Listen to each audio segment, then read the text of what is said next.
2, 1, start.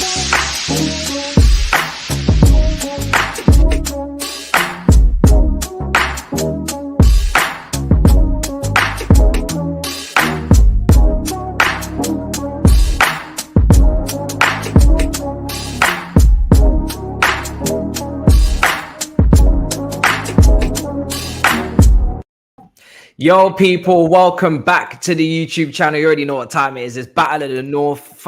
Listen, first of all, I have to say, I'm so glad this show is up and running, yeah? It's been so difficult to find a panel and find people that I'm like, yeah, this is how I'm going to rock this show. And now I found it. And we got a debut as well with Monts. And my brother, I seen little glimpses of you everywhere here, Football Terrace there. And fair play. Listen, Daps recommended my brother. Do you know what I mean? He knew what he was looking for. A little scout we got there. Man's got the tiki glasses on. How are you, Monts, man? Talk to me. How are you feeling?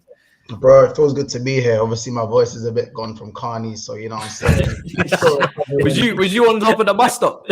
Nah, bro. Listen, I ain't gonna say nothing in there. I'm gonna put nothing out there. But listen, I just took a little break, a few days off, but back working, and obviously, what a way to get back by jumping on the channel. Obviously, Flawless and Daps I've obviously done work with before as well, who I work closely with, and obviously yourself, who I know, you know what I'm saying, doing your thing at a very high level, which I appreciate. So to be on here, I'm gas, man, and the fact that Chelsea and the Mother Zone makes it even better.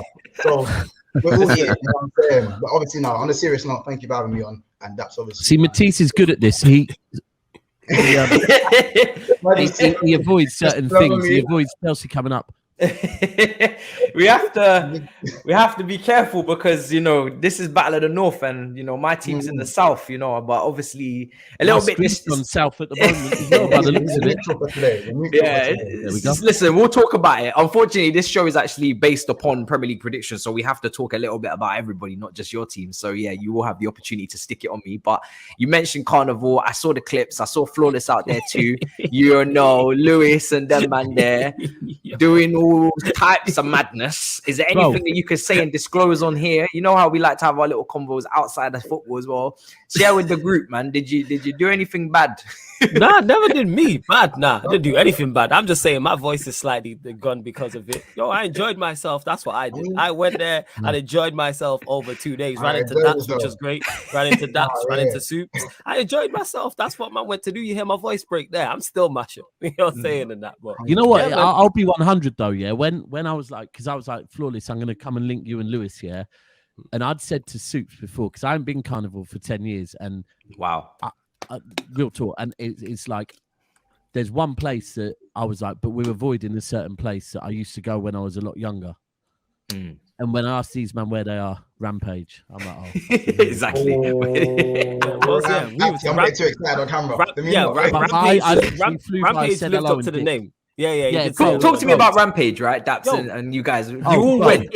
You all went, and I didn't go, right? Because I'm in just work. I'm a little bit of a workaholic right now, and I went to try and box Saj after to try and find him, but I couldn't find him because this place. I've never been Carnival ever. I've never been to Notting Hill Carnival, and which is nuts, right? But I'm always doing something when it's on.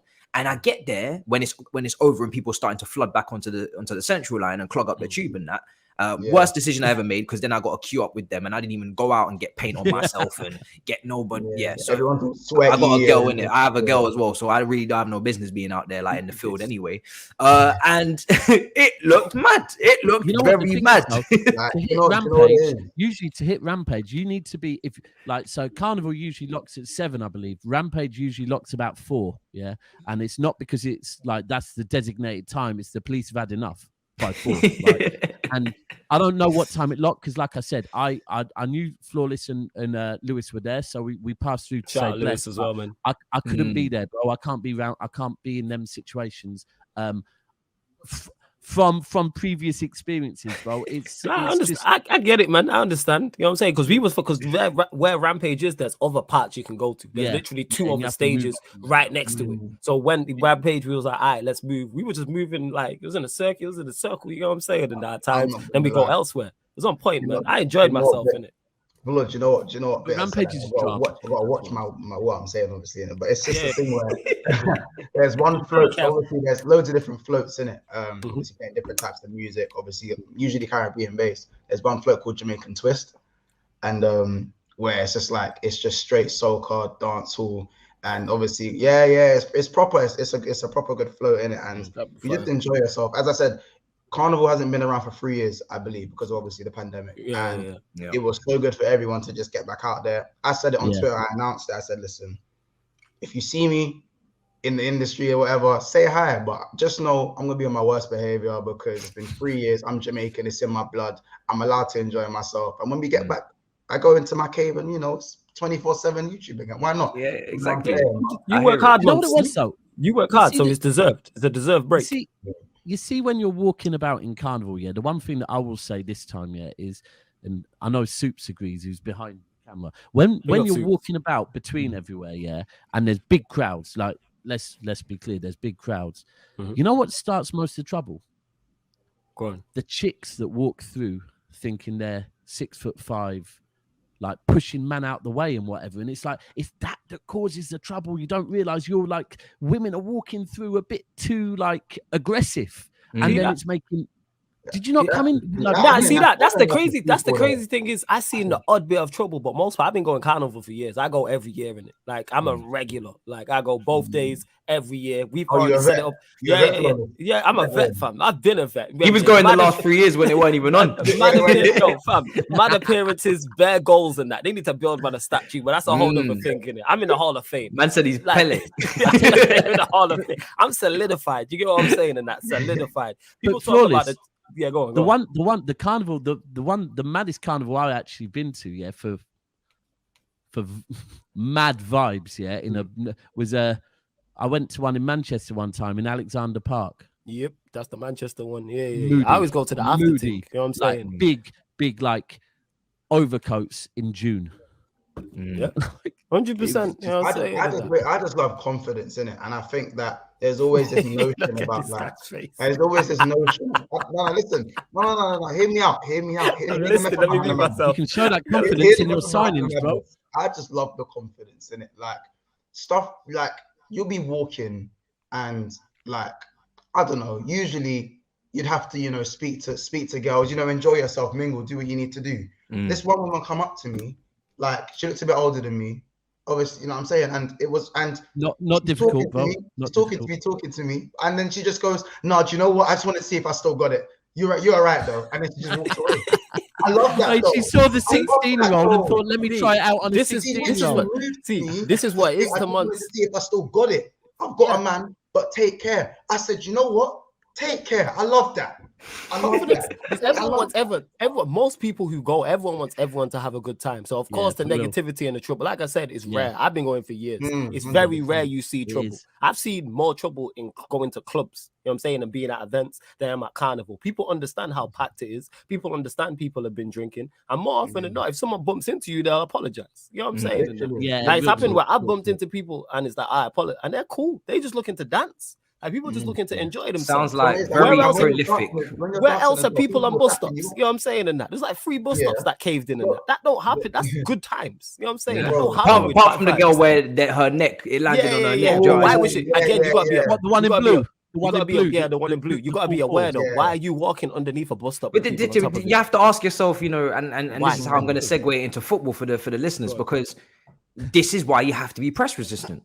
Now, if you take a look at Carnival, it is very much like the Premier League. There's competition.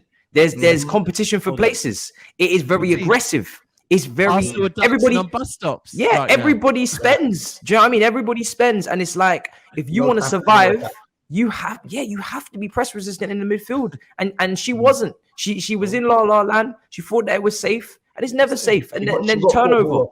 Yeah, she wanted to take 4, 5, 6 touches. It's not that. It's not that. Exactly. It's not that. If you want that, maybe you go to a different festival. I don't know.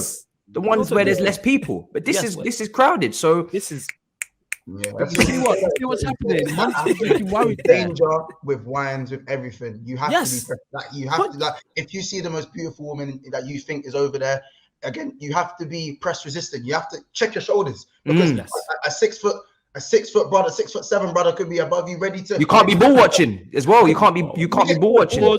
She's already dancing with another man now. He's lost. And if she's that good, he's not. Do you know what I'm saying? He's not giving it up. And you have to be like you said, checking your shoulders. You also have to be self-aware of what's around you as well. Assess your options. You know what I'm saying? That's what you have to do. Your boys are with you. If it comes to 1-2s, you know what I'm saying? 1-2s, play your 1-2, grab the wine, pass to your. You know what I'm saying? 1-2. Matisse, we have to segue this, and this is perfect because everything we just spoke about there is Monts. You need to remember that, and you need to go and tell your new boy Arthur all of that, bro. Yeah. All of that. He needs to be ready and realizing he ain't got no La Liga time on the ball, none of that. It's not in Hill Carnival. It's not in Hill Carnival. It's not in Hill Carnival, yo. You know what I'm saying? I can't wait for next year, man. Countdown's begun already. We're already talking about in the group chat the day after. Yeah, Carnival Gang 2023. Let's go. We ready. I saw Roms. I bumped into a lot of people. I was thinking I need to find out where Flawless and are, but we never saw you. Next year, man. Happen. There's too many people. So the way we're gonna start with deadline day because a little bit of business was done, and then we're gonna kind of review all of our windows in a way. Deadline day is like the end of Carnival now. Who are you going home with? Now it's time to make a selection, ladies and gentlemen. Now it's time to. It's enough whining and dining. It's enough bidding and inquiring. It's time to actually make a deal done. Yeah, a done deal. A here we go. And the here we go is Arthur and Zakaria. Now. Where do we? Now we don't want to be those guys that rate women, but women rate men. It happens. Let's just be real. You see someone and you judge them. That's how it works in the dating industry. Now, when you look at Arthur and you look at Zakaria, Flawless, talk to me as a rival who you've already got your thing. Do you know what I'm saying? You've already got your Anthony and your Casemiro. You've gone home now. You're happy, but your brother's telling you they brought home an Arthur and a Zakaria. How are you feeling? What are you saying? Underwhelming is what I would say about Arthur and Zakaria. Underwhelming is the best way to describe it. I don't know a lot about both of them. But from the Chelsea fan base, from the Liverpool fan base, they don't seem over the moon. Because you would know if either of those two fan bases signed a player they was gassed about, they wouldn't shut up about it. You already know if you lot signed a top quality, a quality player that the fan base rated. So I'd say underwhelming. They could work out. You never know. I'm saying and that like this new signing bringing this home, it could be everything you dreamt of. You know what I'm saying? And that it could have been. I think from me and Monts' point of view, and Monts, I'm interested to see if you agree with this. It's just don't impregnate them. Don't make it permanent. Remember, I'm looking. I'll be honest. I actually rate Zakaria. Personally, I rate Zakaria. I'm not gonna as a rival. I think he would have been a better fit for even Man United. I think Man United should have gone in for him, and I think they were loosely linked to him at some point. But I'm looking at Arthur and Zakaria. Of course, they're you know what it is, shiny new toy. Obviously, everyone's gonna have their tails up for a minute. But realistically, we've seen the players on Insta. We've seen the galleys Insta. We ain't seen them in person like that. So we've seen the Instagram. You've seen the Instagram. You've seen, you know what I'm saying? You're seeing curvaceous. You don't know if it's Photoshop or not. Bakayoko. We don't know.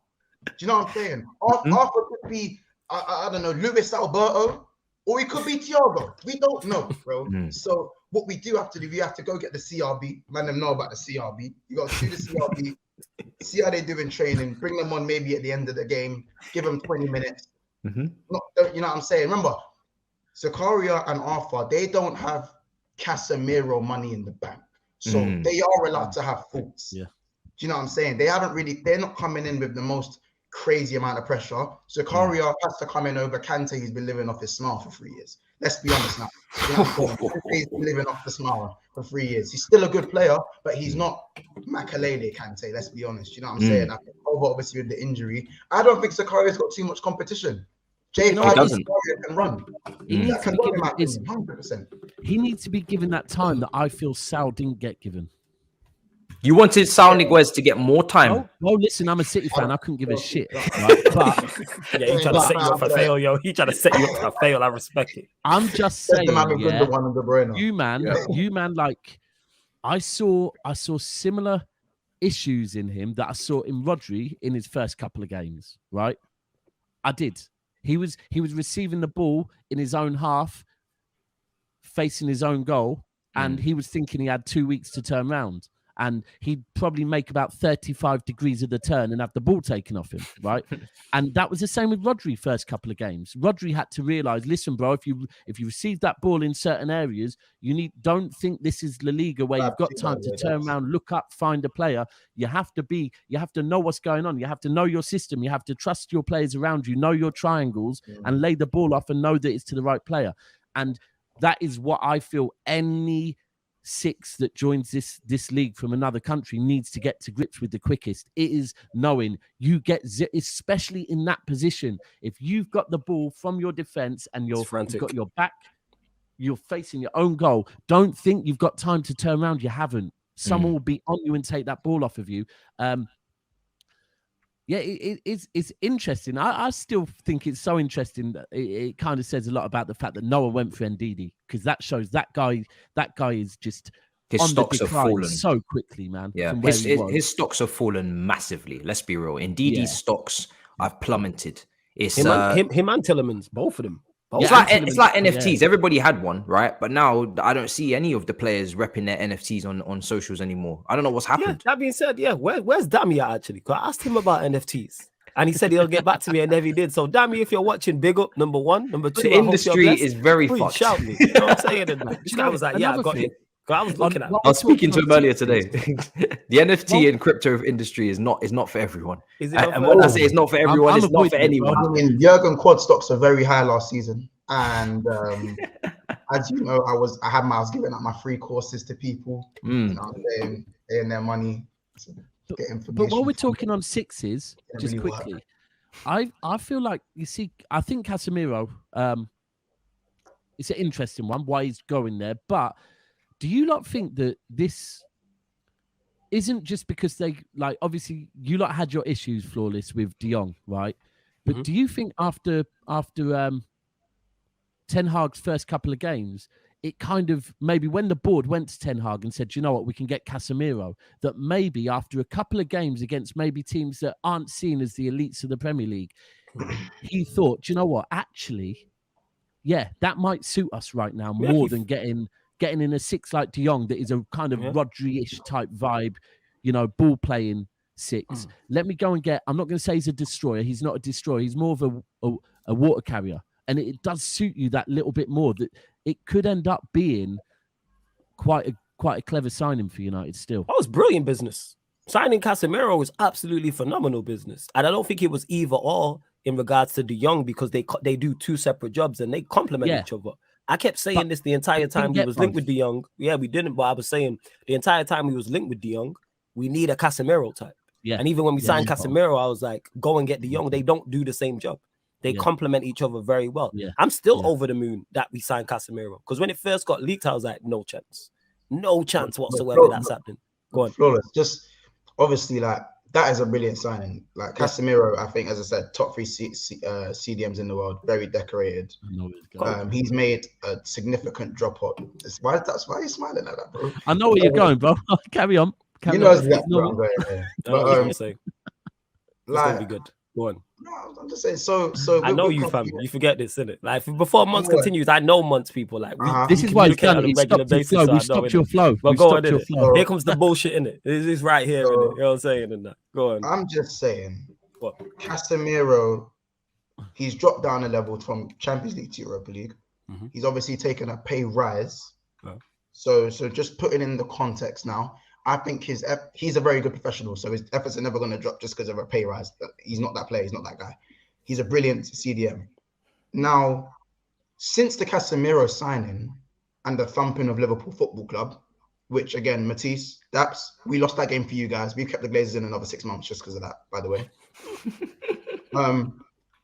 The Glazers out thing, I'm not hearing it as much. I still believe the movement is very heavy over there in terms of getting the Glazers out and stuff.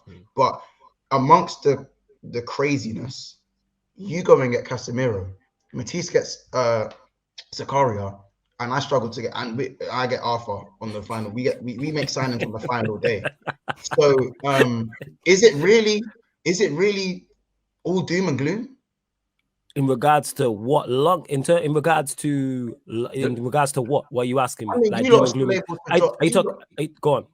You lot are able to drop a heavy excess amount of money on these players, Yeah. regardless of the club's situation, even though it's not sustainable. Second highest spenders behind us. It's not, but we've always, the thing is with the Glazers is we've always been that. My personal complaint, so I can't speak for the whole fan base, which I'll get onto. My personal complaints about the Glazers, I've said this all the time, it's never the amount we spent. It's never been about the amount. It's how we spent it, which is the issue. Because the Glazers don't care, number one, about the football club. Two, they don't put people in position to...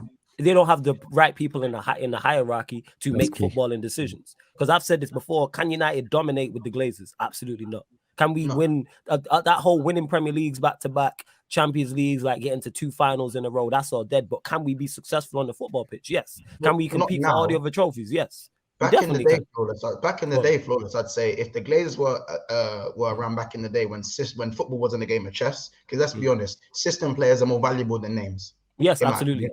Right now. Yeah, absolutely. So I think if you were able to just buy big names back in the day, I think there'd still be more, maybe not long-term success, but there'd still be parts of success. No, the difference is that we had someone in charge who was exceptional at their job in David. Yeah, of course. That's what it was. But I'm just saying, would you look at FSG and how about this? Would you rather FSG over the Glazers? And no, it's two. They're both not good. Now, that's a really good question. Yeah, they're both not good. I don't want because our fan base is obviously very much on the fence. You see FSG out, but it's not like a movement like Glazers out. You man know it's not a movement. Klopp's saving them, bro. Klopp's saving them. Klopp is saving FSG. In my opinion, they rely on a miracle worker to work miracles. I'm not saying we need bad top players, but it's a miracle worker. We don't really get the massive names, really. As much as the major difference is though, you have the people making the decisions, buying the players, are buying them to fit a system. Because Klopp didn't want Salah and Mane. You know what I'm saying? He wanted Brandt and somebody else. He wanted Julian Brandt and Fekir. Was that Edwards? Was that Martin Edwards? That was Edwards, yeah. Is whoever's in charge has called that and gone to Klopp. No, this is what we're going with. To be honest, I want neither because FSG, I don't think I've done everything in their power to help Liverpool be successful. On our owners, if you're saying to me now, you're not sure about whether you take FSG and Matisse and Daps as well. I'm not sure. I'm not even trying to make this political because I'm not a political football fan. But I'm just saying, if you like to choose between the Glazers and FSG, I'm pretty sure you might maybe lean to FSG, but it's not a decision that you can just make at the snap of a finger. So should the Liverpool fan base probably be more relentless, like Man United? I think the difference is, you know what the difference is? I say it all the time. No. What it is that you lot have been successful. You just mentioned it in terms of signings. We've not even been successful on the pitch. There's what you mentioned it there. Casemiro got signed and Glazers out kind of died out because that's what our fan base does. If you had a Jurgen Klopp in charge, then it's different. Different conversation. Yeah, you know what? 99.9% of people. If we would have won the Premier League or Champions League, you're not hearing about Glazers out.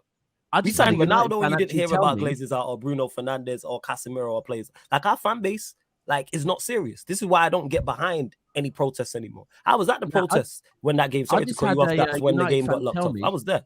But I didn't tell me that your fan base is moving together, and I'm like, no, 4 games ago it wasn't. The thing 4 is, games ago it wasn't. It's not. But do you think, joking aside, if you actually look at your signings this summer, it's been a great window.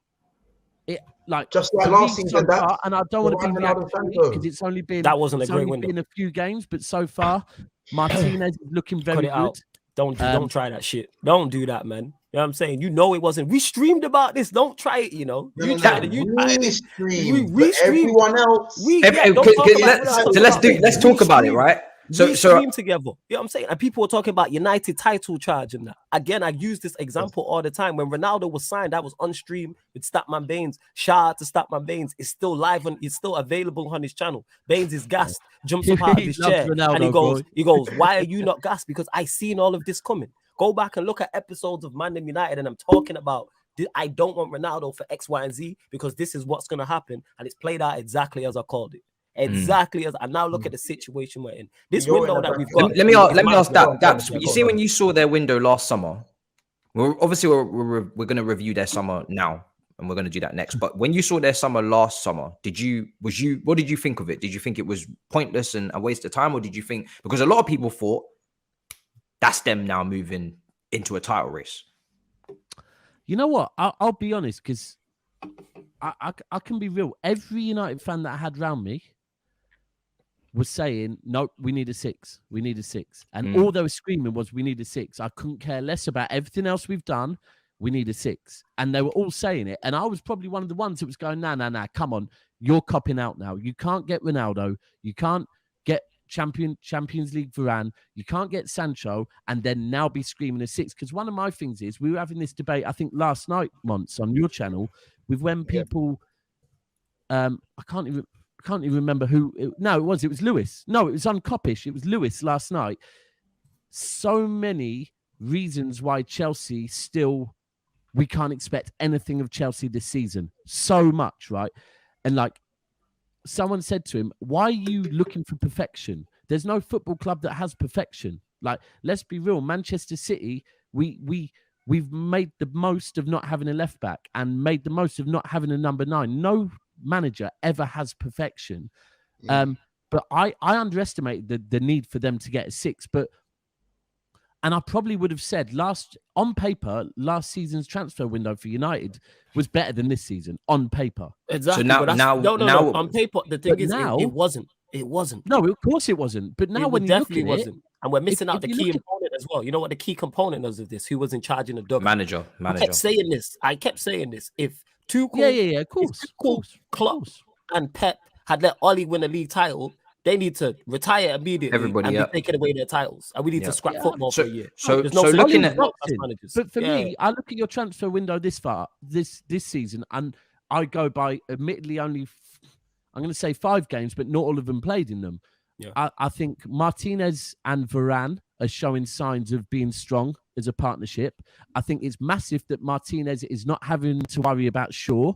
I'm already seeing that Malacia, joking aside, you had to battle it with a mediocre team to get him.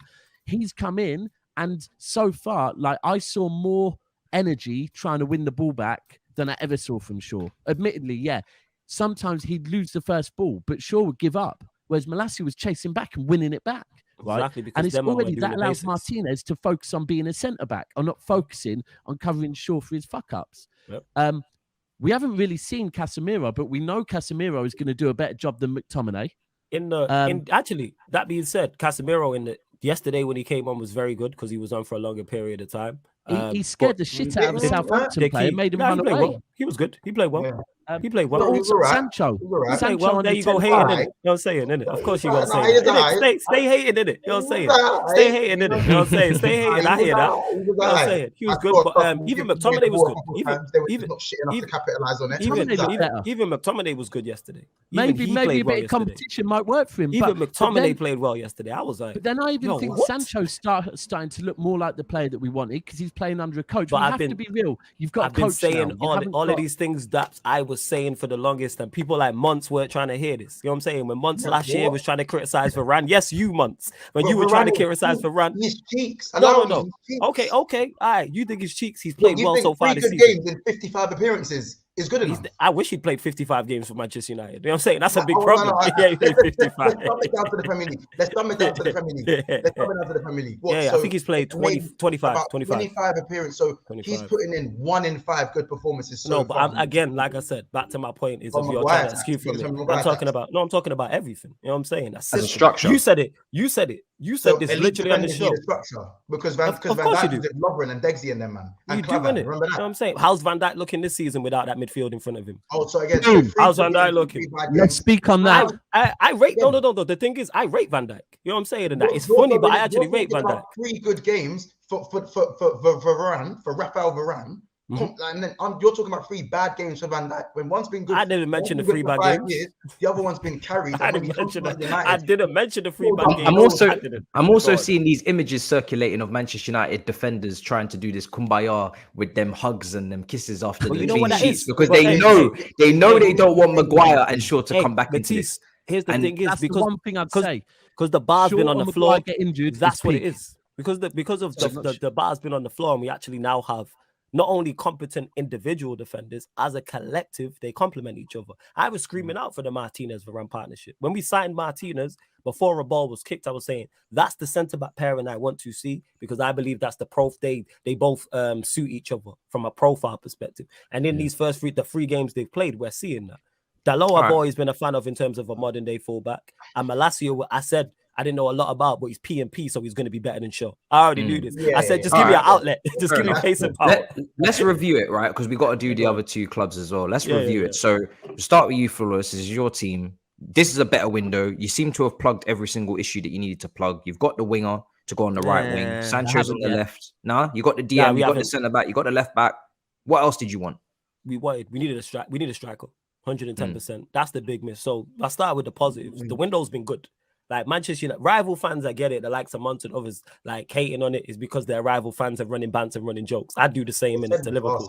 I do the same. No. I do the same. But what I'm saying is I'm using Monts as an example because I understand it from rival fans, but I didn't understand Manchester United fans who are against this window. Could the method have been better? Absolutely. Should we have signed players early? Yes. But we've seen our hierarchy do this. This is a regular occurrence. We don't do great business in terms of on time and sign players when we should sign players. We haven't done that in nearly a decade. So I don't know why all of a sudden we got to the 10th year and people are surprised by this. Getting Ten Hag in was always going to be better than Oli because we actually have a coach and we're seeing that. I actually have a coach who's going to actually implement a system. And I've seen him already. We played different to Liverpool than how we did against Southampton and Leicester. So I'm like, I like that. You know what I'm saying? He's showing variation in his game. But yeah, in terms of the window, we needed a centre-back, which we got in Martinez. We needed a left-back as well. So that's already half a new defence. Throw Varane in the mix as well, who's played well so far. Hopefully he can stay fit, because my biggest issue with Varane has always been his availability. Midfield, Casemiro's a steal. I still can't believe we got him. I would have liked another midfielder inside in the midfield as well. Eriksen was a steal. That was a no-brainer. I'm saying absolutely. He just does the simple things so well that I've been missing for so long within our midfield. Receiving the ball on the half turn, keeping the ball ticking over, just being smart, just being clever. Anthony, I don't know a lot about, but it's Ten Hag signing. I trust Ten Hag fully. We haven't had a left-footed right winger in a long, long time. You know what? We needed that. 24 GA minimum in the Prem, please. We needed that. Say that again. How much? 24 GA in the Prem minimum, please. Okay, cool. You can ask for that. But as I say, all right, cool. They got it with Lukaku. I've got it with Darwin Nunez. That's cool. You can request that, innit? I'm not exempt. No. I'm not. It's not at me, innit? As long as he plays well and we deliver, it's not on me. As long as he delivers. Like I said, I'll attack. I watched it against Southampton and I was like, why are Manchester United fans complaining about the price of Anthony when it was Alanga, Rashford, and Sancho? And I was like, this ain't it. So yeah, getting Anthony in, I like. Ten Hag knows him. We haven't had a left-footed right winger in years, so we should have had a nice balance to the side as well. We did need a striker because Martial, I'm a fan of, but can't stay fit. Ronaldo isn't it. Rashford's not a striker, so we are light up there. But it doesn't change too much. He doesn't change too much in terms of my perspective on where we should finish and what we should be doing. I've said it from the beginning. Target the Europa League. I've said this for the longest. That should be our number one priority. Target the Europa League. Look at the domestic cups as well. We should be in the race for the top four, which I expect us to be. But I'm not saying we should finish top four, but we should. That's what we're going to get onto. Is your Premier League prediction for Man United? Well, what are you saying? Where do you think you're going to finish? I said fifth, and I'm sticking by that. I said fifth. Yeah, I said fifth. You know what I'm saying? And what about you, Monts? Could change. Monts fifth for Man United. What's your prediction? Sky, you're gonna say a second or some shit. You know what I'm saying? Watch this. You're gonna say something extreme. Go on. I can't even speak, bro. Because I know what you're liking it. That's why I go. Hey, do you know what? Can I just say one thing real quick? Yeah, I think it's funny because I know how nervous Monts is because all of a sudden I spent like the last 5 months of last season battling it out with Liverpool fans. All of a sudden, Liverpool fans are trying to battle it out with Man United again. That's all I'm saying, bro.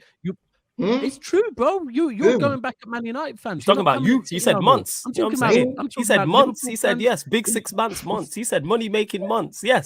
Monetization Monts. Yes. Yes. Bro, you spent the whole stream. Months. You spent the whole stream talking about United. Yes. He said you. You're worried. He said you're concerned. No. Let's hear his prediction. Maybe he's not worried. No. It's within reason because again, this happened last year when you guys finished second in the Falls Prem. When you guys finished second and you guys made the step up and getting a world-class centre-back, You went and got the winger you've been chasing for 2 years, had your agents in Dortmund and all them things, and then you went and got Ronaldo. See, you could even leave Ronaldo out. United again. That was supposed to be the step up on paper. I'm not saying again, Flores. I know I'm excluding you. You are one of the guys who had a brain. Thank you. I know. Carry on. But all these changes with the step up, I knew it weren't gonna be nothing. But they called me a hater. So even now, I look at how you strengthened right now, and I always say this. When you guys lost your first 2 games, the first thing I heard was Glazer's out. Not Ten Hag got it wrong by playing Eriksen in the false flipping 9. None of that. No accountability for the manager. It was just Glazer's out. Nothing else. Now that you've won 3 games on the bounce, all I said, United are too used to winning. Their fan base are too used to having success, even though it's not been like that of the recent era. Surely they're accustomed to the current position now in 10 years. I think it's just more. You know what? I think it's just more us being gassed in it. I think that's all I'm going to say. It's just more gas. I said, listen, it would probably take about 3-4 wins in a row for United fans in general, probably to just be like, yeah, this is cool now. We're happy with what we've got. I've seen the progress. Trust the process. You know, one of them ones. So this is what I say. When it gets rocky again, I want it to be consistent. Just be consistent. If it gets rocky, don't say Glazer's out. Get onto the manager. Let me respond to that. I'm not hearing. Hold on, let's get a prediction in there as well. Yeah. We got to move the show along a bit. Yeah. This is what Monts does, isn't it? Apologies for the opening. But prediction-wise, I'm probably gonna say 6th. But I think you'll get I think you'll do very well in the Europa League. I think you might win it. I think you'll win it. That's what's your prediction? I'm going to go with the Premier League table as well. I'm going to go for it the last season so we can see just the context of it. But what's your prediction for this Man United team? I think the top 4 is. I had an Arsenal fan, a Chelsea fan. In fact, Lewis again. Was it Lewis? No, it was Lateness yesterday saying that Chelsea getting top 4 is easy. It's easy. Getting top 4 is easy. And I was like, you know what? I'll be honest. This season right now, I struggle to call it because I can see what you're saying with Chelsea. But with the players they've got, when you look at it, but he's got to get them gelling. And Arsenal are looking good, despite I do think 1 or 2 injuries away. I think the same with United, 1 or 2 injuries away. But it's hard to call. I think for me, I'm still going with United 5th. 5th. I don't think they're going to do enough to get in the top 4. I don't.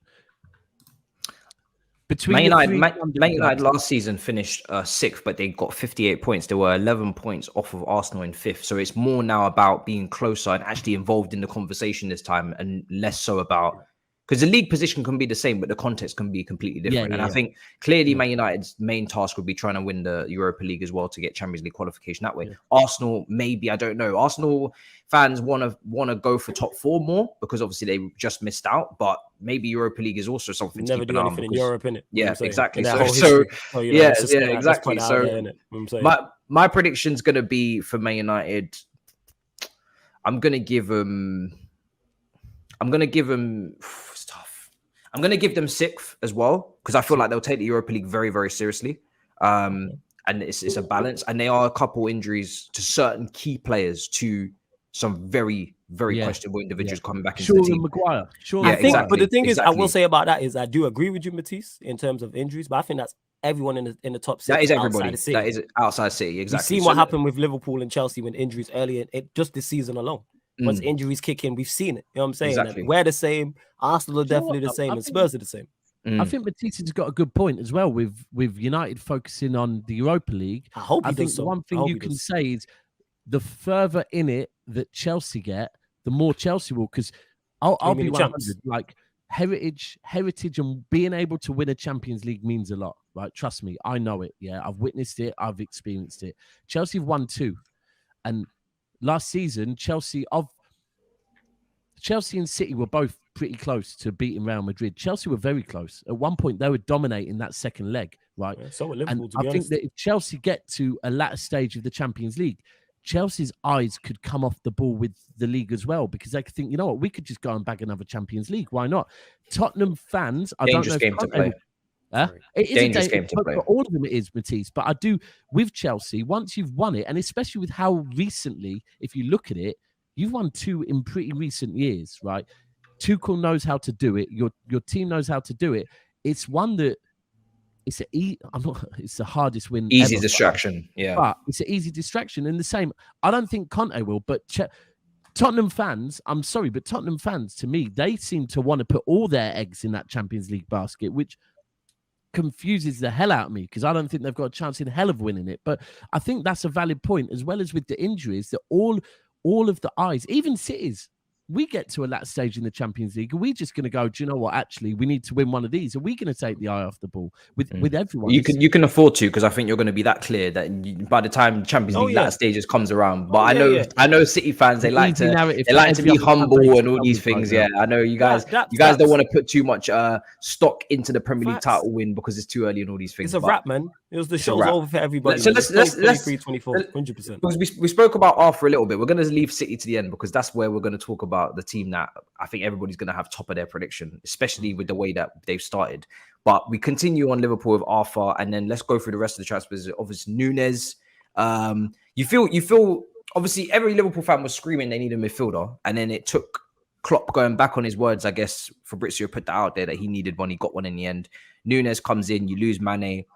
And I'm hearing Liverpool fans talk a bit different in their tone now. And even Klopp says, I want top 4 first before we think about anything else. Is the title race, is it not for you, Monts? Or sorry do to you cut you off, Matisse. Is that what he said? He said top 4 first, but he always does this, I feel, isn't it? It's traditional. That's my line. Klopp's using my line. I say that. Sorry to cut you off. I didn't know he said that. Right, yeah, he usually says we get top 4 first, we focus on that, and then we go for the league after. Monts, what's your energy for this title race, or is it done? It's not done. I've seen you guys do it. I've seen you guys get pimp slapped all over the pitch by Arsenal, and then go on, and then Conte just went, F this, I'm winning the league. I'm not gonna win the league. Like, I've watched you man do it in my own eyes. So I feel like that is one of the things that's letting me still believe that there's something that's possible with this Liverpool side. I think with us though, we're just too reliant on fitness. But it doesn't make sense for a team to be over-reliant on fitness if your style of play is unsustainable. You know what I mean? I'm talking in terms of the intensity. You mean with the kick and run thing? Just in terms of the intensity of the press and how flawless You are a kick and why is that disrespectful to say that's brought you success? You are a kick and run team. We have Thiago, who's kick and run. So disrespectful. You have one player. Liverpool, don't have Thiago too much though, to be fair. Wait. I'm talking during your successful. Did Thiago win the Prem? Was he there when you won the Prem? No. Was he there when you won the Champs? Was he there when you won the Champs? No, so I'm talking about during your successful periods. Is that what brought Klopp his success? We're talking about just the attackers. Mane's not kick and run. No, I'm saying he is defo PMP. He wasn't with you shooting in the gym. Mane is PMP. You're going to say he's not. Firmino's not. No, Firmino's not. Is there exceptions to the rule? Yes, of course there is. Yeah, but Salah's kick and run, Mane's kick and run, Henderson's kick and run. We can go through. Salah's legs are too short for kick and run, but he's kick and run, man. He's a PMP guy, man. You're a PMP. That's not a disrespect, by the way, calling you a kick and run. I think that's very cheeky. It's just a bit cheeky, isn't it? Why is it? Why is it? Because it's coming from me. I think maybe you need to find me a rival, by the way. And think a little bit of taking that front line, and suddenly man can call me PMP. No. There's clips of me 2 years ago calling you like the kick and run. You don't understand the base that Manchester United fans have got in their voice now. Even on Big 6 the other day, Saeed trying to talk to me like as if his club's achieving shit. You need to relax yourself, Saeed. Yeah, trying to step up. 3 wins and a little bit of a new signing, and suddenly he's doing this flick with what did he do? What did he do? Is that what he did? And now suddenly they've got bare bass in their voice. So you need to remember that your team, you need to remember who you are right now. Why is everyone it's insane. That wasn't even a shot. Why is everyone taking it as it was a shot? The Glazers see all of this. They see all of this. And the Glazers done it last year when they bought Ronaldo, and they've done it this year when they bought Casemiro. They've done this. They've gone. Wait, Monts. Someone just told me to shut these man up for another year. Monts. Back to the kick and run team. Let's go. Old Trafford is the Lions' den right now. And I'm like, whoa. Wait, who said that? Wait, who said that? And Someone on anyway, social. Wait, no. Was it someone on social? Let's disregard that. That's See, beyond. these are the people that give The me a Lions bad den, name. you You know. know what I'm saying? I can't Biggest wait fans to of go bad to name. Old I can't Trafford. lie, there's I mold wish we were going there for the first game of the season. We've got to wait till the end. I can't wait to go to Old Trafford again. I can't wait, bro. Go on, Monts. Give your analysis. Yeah. So, if anyone who's seen my content knows, Darwin Nunez not a fan. Not a fan. Not what we need. Never. He's before, even when Man U were linked to him, I was hackling and cackling. Obviously, see how far that got me. You know what I'm saying? So when we went and got him, I was like, not really my piece of cake. My ideal situation with the striker was to give Origi 6 months with Jota and spend the 100 million on a centre mid. And I thought that was what was going to happen at the start, because obviously we had the bid for Tchouaméni rejected. We had that bid rejected. So I thought that was the direction that the club was going in. Go in and get a midfielder that we've needed. And we needed a midfielder before this window, by the way. Before the window, we did need a midfielder anyway. Do you know what I'm saying? But I think pre-Arthur, livid. Letting Taki and Origi go and expecting, and Mane, and expecting to replace that is absurd to me. Diaz is the Mane replacement, yes. But Diaz is not the guy for output. So I understand the thought process of bringing in Darwin Nunez. Yeah. But as much as I think Jota plays football in high heels, Jota still gets goals, bro. Yeah. Jota still gets goals. Like, that's disrespectful. Goals, wait. I call you the kick and run team, yeah? And you bad at that, but you just said Jota plays in high heels. That's okay. I've never heard anybody say that about a footballer before. You can't do that. I can. It's like when you cuss your own brother. You can do that, but if somebody else, next man cusses your brother, it's a fight. Yeah, you kick off. I do that all the time, innit? Like no one can't cuss out certain people. My point is, I wasn't being disrespectful. He's genuinely being disrespectful. I don't know, Flawless, because you got this way about you where you say certain things in a certain tone, and it doesn't. It's not. You say it's not disrespectful, but it is though. How is it backhanded? The thing is, I'm open and honest. If I'm being disrespectful and running bad to you, well, no, that was me being genuine. I can't help that I sound like this and I look this way. But go on, carry on. Bro, your channel's called Sarcasm City. Let's be real, bro. Come on. Exactly. Come on. And this channel's called Big Six Bants. You know what I'm saying? Just running bants down there. What's the difference? Very true. You know what I'm saying? Very true. On, carry on. But just to carry on what I was saying, I think I don't really like the way the window went in order. I think the midfielder should have been the first thing we addressed. And then maybe if you got the money left over and depending on who goes out the door, then you go and look for who can take care of the front of the forward line. I think defensively, in terms of signings, you went and got your cover right back for Trent. That's fine. Even though I haven't seen a picture on his Instagram since he signed for the club. Hopefully he's not a hologram, but that's fine. You know what I'm saying? As I said, bro, I look on man's Instagram. Calvin Ramsey has not uploaded a picture since he signed for the club, and he's never been seen in training. I'm worried personally, but I won't let the rivals know that. Wow. We've got the backup for the right back on paper.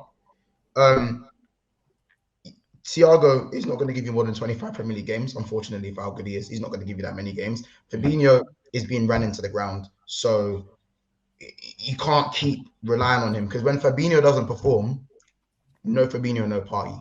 It's that simple. It's that deep. It's that simple.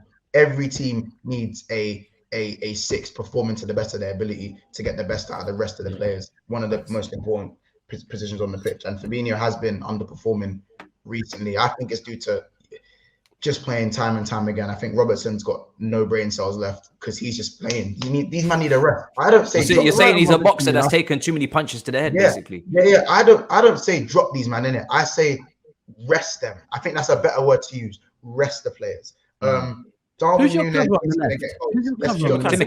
Timicas. Because I agree with you on Robertson. I really rate Robertson, but I think Robertson, although the other week, to be fair, in your 9-0 Robertson looked, but it was a 9-0. So, but I do think I rate Robertson as one of the best left backs in the Premier League. But I do think in the last season, I've seen flaws in Robertson that I've never seen before, and I think it is valid that he's not a robot, bro. He's not a cyborg. Like Klopp thinks these men are androids. They're not androids. Especially when you're playing. Bro, when you're playing, like last season, you man tried to win everything for once. Oh no, that gave me some next flashback. When you do that, yo, that's why you start laughing as well. It's not just a physical drain; it's the mental drain as well. And I think you're spot on with Robertson. To be fair, you've, but I look, I'm not going to let this show go without speaking on it. I'm taking. Davide cheated on Ekin Suit. What? Go on, carry on. What? Oh,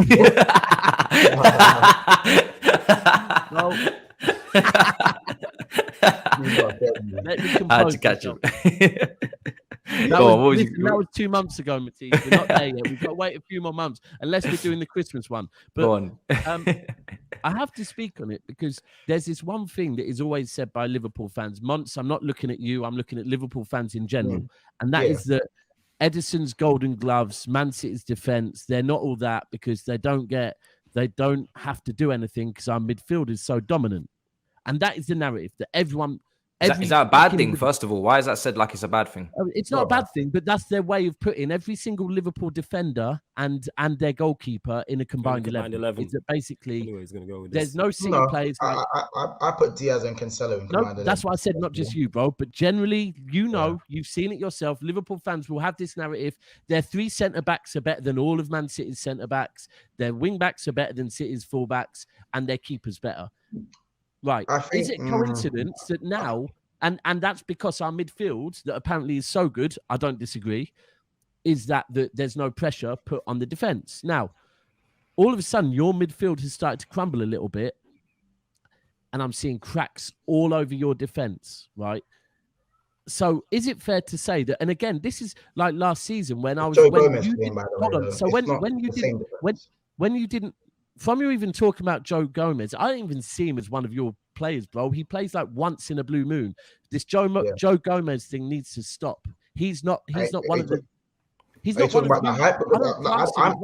I think it's not really a hype thing with Joe Gomez. I think people are just happy. This is the first time he's played 3 games since 2019. I think stop deflecting. This is nothing to do with what I'm talking about. Yeah. Leave Joe Gomez out of this, bless him. Let him get fit first, right? Hurts my heart. Went to school with him. He was in my class. Now all this slander from Daps. I'm just saying, I'll leave that to your boy Raheem to slander him, bro. I don't need to slander him, right?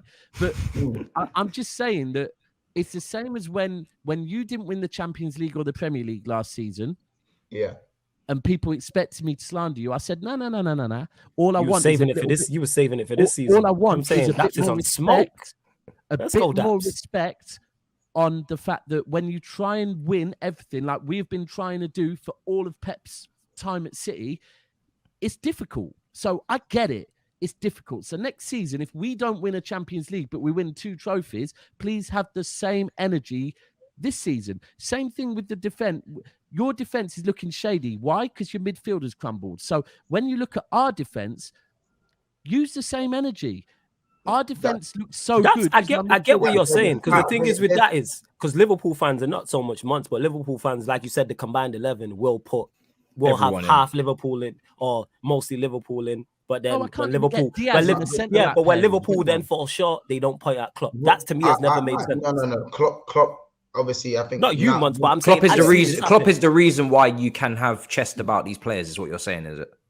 No, I'm saying that I understand the midfield it has been awful, and that has added more pressure to the defense. But I don't think that's the reason we're leaking goals. If you look at the goal we conceded at Crystal Palace, it was Nat Phillips being exposed for his pace in a direct matchup towards Wilfred Zaha. When a blind man can see that is not a matchup, a blind man can see that.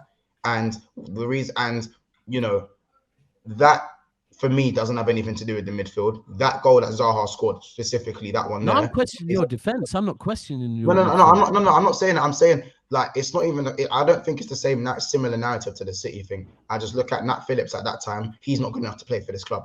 Full stop. Van Dijk's getting off with it again. Van Dijk's getting off with it again. In the Manchester United game, everyone was poor. Trent, stripper. Van Dijk, ice figure skater. Like I'm not here to pull punches with these men, because they've put themselves on a certain level where if you're not performing, even if it is for 3 games, even if it is a little dip, you are going to get criticized because you are playing at a consistent standard for so long. Also, I think it's naive from Jurgen Klopp to still play the same high line when VAR has changed. The rule has changed. The lines are now slightly thicker, and there's this whole benefit of the doubt rule thing that's coming as well. So now you look at certain decisions that you would have got. you're not going to get them decisions. You got the one against Isaac. You got the one with Isaac though. Yeah, of course, but flawless.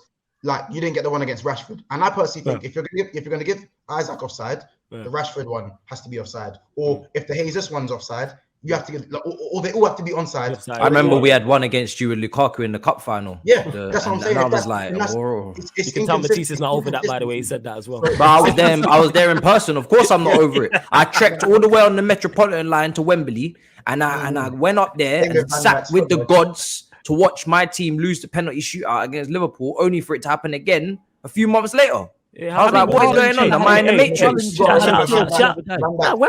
Wembley's easy to get to, though. That's why I stayed up by Carnival. I was in Wembley. But shout out to Wembley. Yeah, you live in West and say Wembley's hard to get to, bro. No. I wasn't living in West. I was living in South.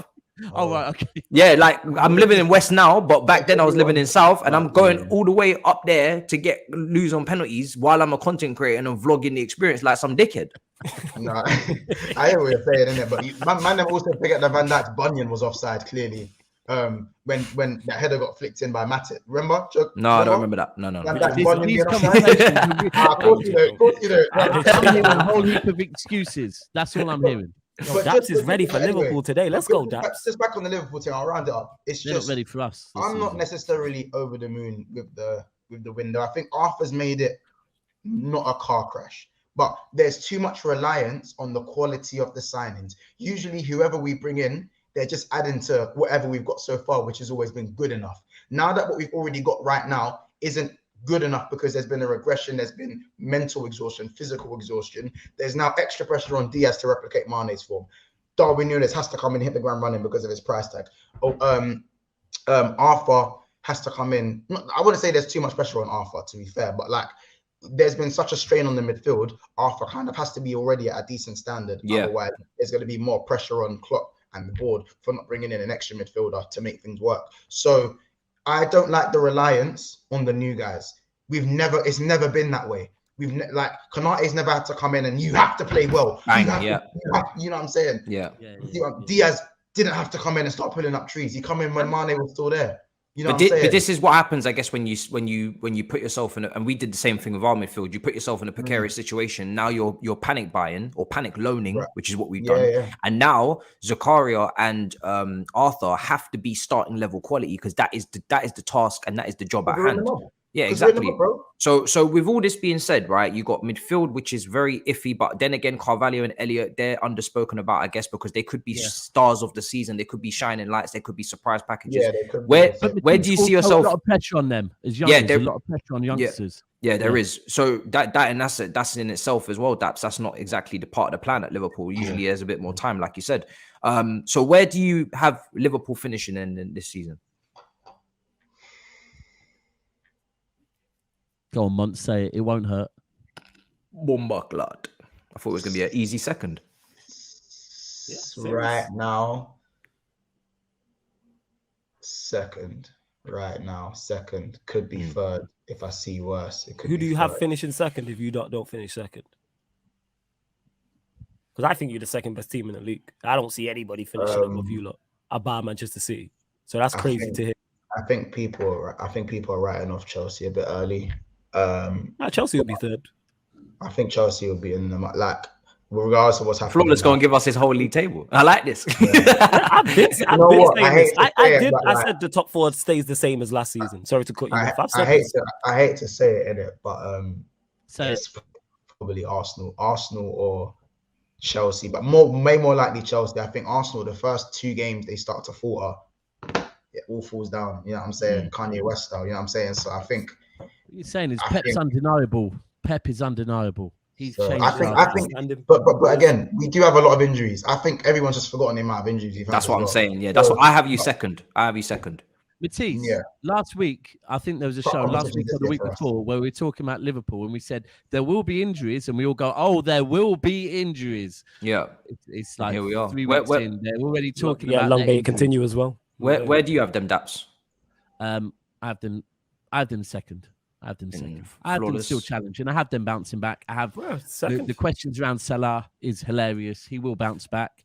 But I have them second. And last season I was Mr. No predictions, Mr. I want top four. I want top 4. Get out of here, man. This is outrageous. They will finish second because there's only one team finishing top, and I'll never ever say it with chest this early. We're gonna get into it, so let's do it. The thing is, you can say it with chest. You can. There's no discussion, no dispute, nothing. Like my boys can't go. Is that doing the modest thing again? He's doing the modest thing. No. He's not doing it. He's not doing it. He said it with chest bang like that out the door. A big Norwegian robot arrived, bro, and I'm not doing it no more. I don't know. I said, what did I say to your WhatsApp? Congrats on the free-peat, no? What did I WhatsApp you say? I said it to my Man City best mate as well, Saj. I said everybody congrats. Show's over. Yeah. So the show is genuinely over. Yeah. When a striker comes into the league like this and gets 2 hat-tricks. Two hat-tricks in 5 games. And we all know it ain't got nothing to do with who they're playing against, because we all know he going to turn up against the big teams as well. We saw it in the Champions League last season. He was top scorer, and I'm pretty sure that team got knocked out in the quarterfinal. So it's like, or maybe it was even the first round knockouts. I don't know. Dortmund, when did they get knocked out last season? I think it was the first round, 16. I think it was the knockout round. And he was he not top scorer? I swear he was. Yeah, I think he was. Or was it Benzema? Maybe Benzema. Benzema. Shout out King Karim, man. Did the business. Yeah, but he was top scorer for a while. So yeah, man. But just quickly on Liverpool's transfer window, I'm only going to say one thing. I'm not going to talk on Nunez. I don't think Nunez is going to be as bad as the slander wants to put him at, because I think Klopp generally doesn't get signings too badly. So I think he's gonna get goals. I also think on the Arthur thing, if this was done in June or July, Liverpool's fan base would not have worried about it. They would have talked it up and said, you know what, yeah, we get it, it's cool. It's more the fact of how late it was done that they're like, nah, it's not good enough, because I'm not just talking about him as a player. I'm talking about our club and our approach to business. This is not good enough. We should have done this earlier. So it's a bit of a rant. And that's, again, why I do get, when you look at United's window and Liverpool's, I can kind of get why people about FSG, like, because it's not a bad signing. It's a low-risk signing. Like, we all know FSG want to put every single penny into Bellingham next summer. That's what they want to do. You know what? I know what it stands for. Forget signing players. Yeah. Forget signing players. You only need one player next summer. Forget signing. What's the G? Like, what? Forget signing, guys. That's it. Forget signing guys. Yeah. Forget signing. But joking aside, if you put all your money, because I believe you're saving all your pennies, to get Bellingham next summer. Stupidest thing. The fact is, you're going to need more than Bellingham next summer. So the assumption guarantee success. He doesn't guarantee success. He doesn't. And the assumption that it's even done is absurd as well, because it's not done. It's a World Cup, bro. But we have to move to City, because we're running out of time, and City always get left last because they're boring to speak about, because they win every game and it's boring. And Haaland, we start with who's made it boring. It's the robot who is not got Bundesliga tax. He's clearly going through jury free. He is Erling Haaland, and he's got no problem adapting. He's getting pure chances because you guys just create an overload, an excess. Yeah, you man are the people that cook up a pot of pasta or rice and you just do too much. And now there's just bare leftovers, and no one even needed that many. No one even needed all that. Talking about me or my club, because your club, bro. I don't know. Maybe you do the same, innit? I know there was a cookout on that. I did. But the cookout, barbecue, though, to be fair, there wasn't enough meat at the barbecue. To be fair, what you man didn't have enough meat at the cookout? No, we didn't. I don't think we did. We had a lot, to be fair, but there could have been more. And that's like City's transfer. We went and got Haaland, but you know what? We got Alvarez as well. So when Haaland went off, Alvarez said, "Well, I'll grab 2 if ridiculous, if they're going about like that." But yeah, it's you know what? So to make this interesting for you, right? It's not about where you're finishing, because we already said you're all finishing top. How many points clear is the question? How many points clear? I'll be honest with you, because I it took me so long. I watched Foden from very young and thought Foden's a baller, but I'm not going to get carried away, because I've seen United fans get carried away about youngers way too many times for me to, until probably about 2 seasons ago. And then I was like, yeah, now he's doing it in big games against Liverpool and whatever. Now I'm willing to back the guy. And the same with Haaland. I've been saying all summer, I wanted to see the shithousery of signing Haaland. I wanted Haaland to tell everyone he was a City fan. I wanted that, just to shut everyone up that thought he was going to the Galacticos and whatever. No, he chose City. You haven't won a Champions League yet. But I'm looking forward to seeing Alvarez until Haaland actually arrived. And I'm deep in every single goal he scores, right? And people will say, touches. Well, firstly, we didn't sign David Silva. We don't need one. We've got plenty of them. We've got replacements for that. Our ball players are sensational. What we've done is we've gone and bought a player that can score penalties that we couldn't score before. One-on-ones, Raheem Sterling would have took several touches too many and fell over the ball. Haaland doesn't even fucking touch the ball because the ball from De Bruyne is so perfectly weighted. He'll just wait and get his body in the perfect angle to put it in the bottom left corner because he knows how to score a goal. Or he doesn't have to take any touches in this team, bro. Every single touch he makes is to put the ball in the back of the net. But then I was there on Wednesday, and my God. Firstly, before I talk about him in the box, it probably won't get spoke about enough, but I was witnessing him tracking back. Pep came out and said, you can't teach what Haaland does, you can't teach. They're natural skills, right? But I'm already seeing that Pep, I feel like Pep, when he's come off after hat-tricks, he said, but I want to see you battle back a bit more because in the game, at one point, he won the ball back in our half, one pass out wide, and when the ball got put in the box, he's in the box to try and finish it off. He is battling back. He is putting, game by game, he's getting more involved, which is worrying because if you're bringing that into his game, which everyone said, Pep could improve him as a player. But when the ball gets in the box, I've never seen anything like it. The way the man just knows where to be is insane. Absolutely insane. But every goal I see is what we've been missing. So that improves us to a point where I look at the Villa game tomorrow. 6 games ago, they pushed us 2-0 down until about 15 minutes of magic. But with Haaland, I can't see anything but a win. I'm not going to lie. When you're coming up against teams and you just think, you know what, even if we don't do what we usually do and create 15 chances a game, if we create 3, Haaland's going to finish 2 of them, so it doesn't matter. It's mad. It really is. And then also Alvarez is just warming up as well. So yeah, this is the guy that everybody's sleeping on because he's ridiculous. Can you call Haaland Android 16, please? Can you do that? But you know what? The funniest thing is, I don't know if you've clocked it, but City's 2 main chants now, right? So the first one is, all you hear is Sergio. Now it's Alvarez. No change. Argentina, just throw it in there, boom. And instead of Colo, it's now Alfie, Erling. It's just natural. We're just carrying on. It's lazy. It's lazy is what it is. I'm not going to have to be lazy about it. Hold on. Coming from a Chelsea fan with Chelsea. You can't call us lazy.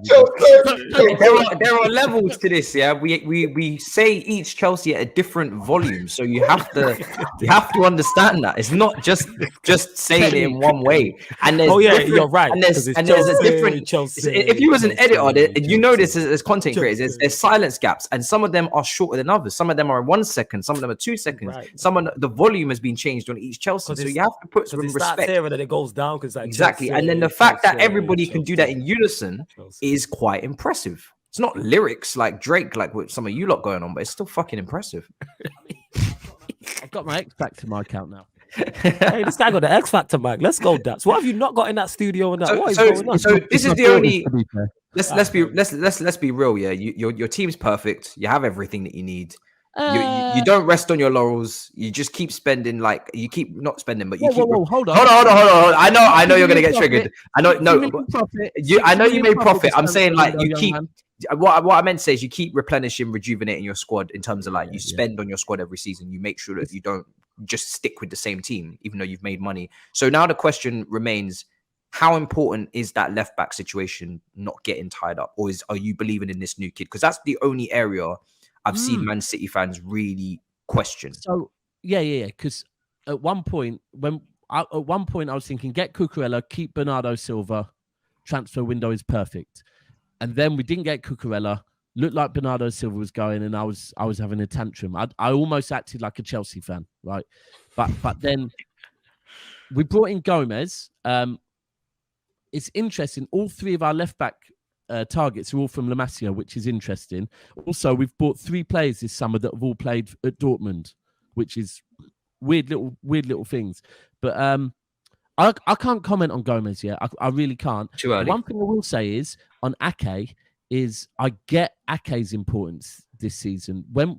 I don't know if you guys have clocked, but we've been playing with inverted fullbacks. So our fullbacks have been, and I don't mean the way we usually play, they're really coming in central, right? And with Walker, that's fine because Walker's pace. But on the left, when we played Bournemouth, I was at the game, and every time Bournemouth tried to attack us down, kind of counter-attack us down our left, their right, Ake's pace, I'd never realised how quick the guy is. He was in there. So, and then you look at the Newcastle game, he came off and we conceded 3. And I was like, oh, okay. I think that's why we haven't invested as heavily in a left back, because we need someone that can, the way Pep wants to play, I think he wants to play with 2 centre backs and 2 fullbacks that drop into midfield. So it's interesting. I think just very specific player that you're looking for. It's not just anyone. You know what it is? I feel like there's a few things. I can talk about all these games. The games I need to talk about are the games like Chelsea, Liverpool, United. I'll put them in there. Arsenal. They're the games where I have to really deep what's going on at City, because they're the games where, yeah, we do need a left back. We can't come up against Liverpool and try and play with 2 inverted fullbacks. Hey, Daps, who is your first like Big 6 game? You know? Tottenham next weekend. Is it Tottenham? Okay. You got Spurs next at week? home. At home. And this is the thing okay. that's important, because Son's performances so far, this has been dog shit. But last season was similar. And then he turns up against you. That was a good game against. I feel next weekend is a massive one for us and them, because it is our first big game and it's their first real test, because they're difficult to beat. They're already showing that, but we need them to. Yeah, that's a big game for us. We get that win, and I think that kills off any chance of Tottenham challenging this season. This early, I'll say it. They're not challenging you anyway. Even if Tottenham win, Tottenham could win 4-0, and they're not challenging. Yeah, but from they usually get points home and away against us. What I'm saying is, and they still never challenge you. So, and that's what I'm saying. So if they don't get points, I'm done in Tottenham's chances here. You've done them chances anyway. Trust me. When I say I've never been more sure about a Premier League title win, I'm saying it here right now. It is over. Yeah. It's done. So we have to go back to that question, because we got to wrap up. How many points? How many points? Because it is done. I'm not joking. You know what? There's 2 questions everyone's asking. The first one is, will Haaland beat Salah's record? And the second one is, will we beat our own record? So I guess that's what we're going for, isn't it? We're going for Haaland to get over 32 goals in the league. And how many is he on now? Is he on 9? 9 in 5. Yeah, he'll do it. And then, yeah, you know what? We need to. Pep likes to break records, innit? Yeah, you go, Monts. You go. So how many points? Because you're avoiding the question. Do you know what? I'm going to say 101 or above. Okay. You want to click? You know what? I'm going to give people clips this season. 101 not even clips. I don't even do clips. No, you don't. Somebody watching this back, please make sure you clip that and the other funny moments as well. And when I was wrongly, you know what I'm saying, accused of being disrespectful, please clip that. It's a season. I'll push it further. I said this last night. I'd try and avoid the Champions League conversations, but I'll put it out there. I want to win the Champions League this season as well. You need to try and go for that. That should be your main objective. How many points clear do you think City will be of the second place team? Yep. At least 6.